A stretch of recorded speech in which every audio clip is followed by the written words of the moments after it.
તમારા કાનમાં જીવડું જતું રહે તો શું કરવાનું? Hello friends, doctor Rajesh Patel, વિશ્વ ઈએનટી હોસ્પિટલ.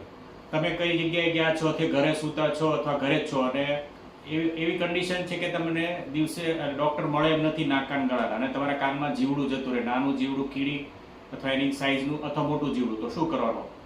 તો એના માટે જો નાની જીવાત છે, ધારો કે કીડીની સાઈઝથી અથવા એની સાઈઝની આજુબાજુ, તો તમારે શું કરવાનું છે? કાનને આખો પાણીથી ભરી દેવાનો છે. બરાબર? આ રીતના કાન ઊંચો રાખવાનો અને પાણી ભરી રાખવાનું છે. એટલે જે પણ જીવડું છે એ તરતું ઓટોમેટિક બહાર આવી જશે અને તમે એને બહાર કાઢી શકશો.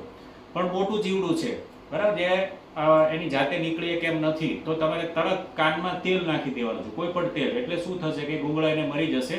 હવે એને મારવાનું રીઝન એ છે કે જો તમે એને મારો નહીં તો એ અંદર સળવળાટ કરીને એની પાંખો, એના જે ટૂંકમાં મોઢું હોય એનાથી બટકું ભરી જાય, તમારા કાનના પડદાને ડેમેજ કરે, કાન ઉપાડી દે, અથવા પડદામાં થઈને અંદર જતું રહે પડદાની પાછળ. તો એ બધું ન થાય માટે તમારે તેલ નાખીને એને ગુંગળાઈને મારી નાખવાનું છે. એટલું કર્યા પછી જો તમારે કોઈ તમારા ફેમિલી ડોક્ટર કોન્ટેક્ટમાં હોય તો એને ફોન કરીને પૂછી લો કે ભાઈ ઇયર ડ્રોપ્સ ઇન્ફેક્શન ન થાય માટેના ઇયર ડ્રોપ્સ તમને ઇમરજન્સીમાં લખી આપે, એ પાડવાના સ્ટાર્ટ કરી દો. એટલે એક સ્ટેપ એ થઈ ગયું કે ઇન્ફેક્શન ના થાય. હવે બીજે દિવસે તમારે ઈએનટી સ્પેશિયાલિસ્ટ પાસે જવાનું છે અને પ્રોપર ચેકઅપ કરાવી લેવાનું છે કાનનો. એનાથી એ ખ્યાલ આવશે કે કોઈ પડદાને નુકસાન થયું છે કે એની ફર્ધર બીજી ટેબ્લેટની જરૂર છે કે એની ડ્રોપ્સ બદલવાની જરૂર છે કે નહીં. આટલું કરવાનું છે. જો તમને આ વિડીયો ગમ્યો હોય તો મારી ચેનલને સબસ્ક્રાઇબ કરો.